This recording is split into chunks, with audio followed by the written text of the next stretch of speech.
how to maximize lat activation during pull-ups.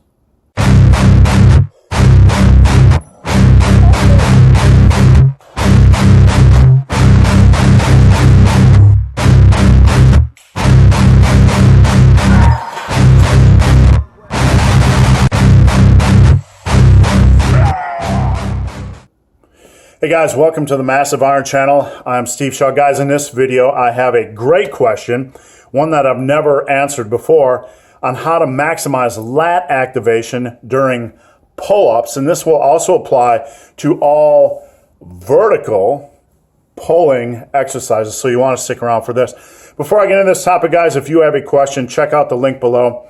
Come on over, submit your questions. The best questions I turn into videos just like this. So the question is from Dang Huang Quoc Vuong. Sorry if I didn't pronounce that correctly. I'm doing as good as I can. First name Dang. Dang says, lat activation and pull-ups. Hi Steve, when doing pull-ups, a lot of people have different opinions on proper form. The two most popular I've known are elbows flared out to better engage lats, and this is on pull-ups. So again, pull-ups are when you're pulling yourself up in front of your chin.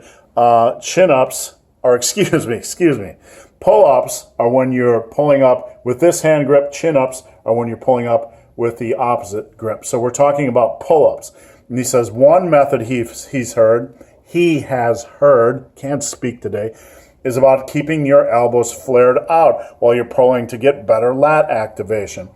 Another is to keep the elbows tucked for better lat engagement. So a narrow grip and a more wide grip. What do I believe is better for lat activation? That's a very good question. First off, when you're doing arms flared, if you just have your arms in a neutral position like this and you pull your arms back, you can feel a stretch and a strain and extra pressure on your shoulders.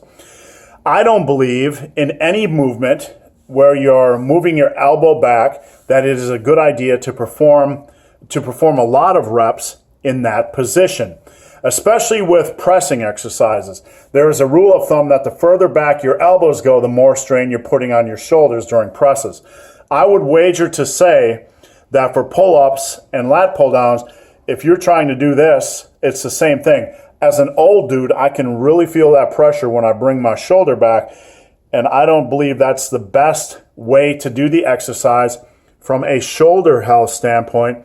And I don't personally believe it's superior for lat activation. I believe it's overthinking. The same thing with a narrow lat pull down. Is that overthinking? Yes, it's a little bit healthier on the shoulders, but is it a better leverage position? No, it's probably actually a worse leverage position than doing a wide grip. So you're going to weaken, you're going to put yourself in a worse leverage position. Most people will. A weaker position, so you're not going to be as strong. So, hey, what if it is a better lat activation position? Well, you're doing so from a weakened position, probably not as strong, so you're probably not taxing it from a tension standpoint as much as you would with a normal lat pull down or pull up. So, what do I believe is optimal for lat activation? In any exercise, I believe the cornerstone, the best place to start is to ask yourself this question. Where does it feel most natural for me? Guys will come to me and say, are wide stance squats better than narrow stance? Is sumo deadlift better than conventional deadlift? I'll say, what feels more natural to you? What feels more natural to you? Are wide grip bench presses better for me or a little bit more narrow? It depends on your bone structure. What feels better for you? Start there. That is where I believe you should start. Find that natural position where the pulling movement, where the pull-up movement feels most comfortable to you. Because if it feels natural and comfortable, you're going to place less strain on your shoulders over time, less strain on your elbow over time, less strain on your wrists over time. And that is a key thing to remember, because if you are a lifting fanatic like me, you're going to be doing this for a long, long time. And I've been lifting for over 30 years. So finding a natural, comfortable position is great from a longevity standpoint. It's better on your joints. And the activation, look, the key thing to remember when it comes to back activation isn't the position.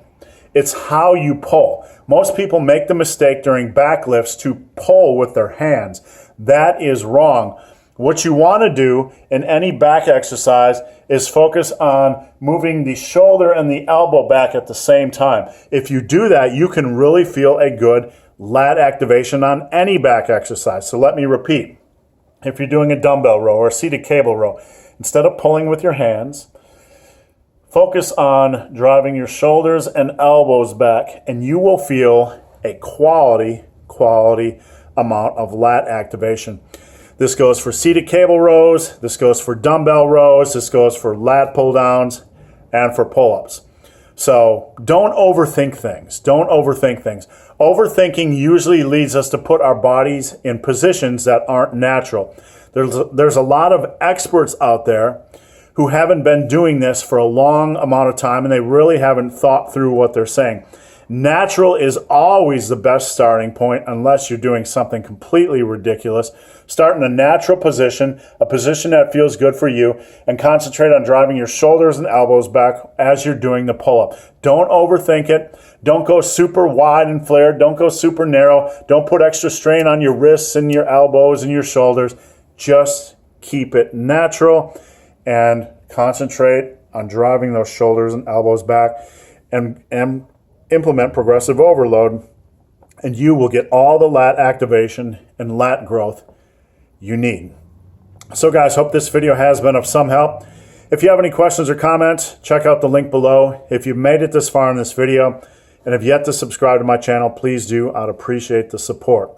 So guys, as always, thanks for watching. Have a great day.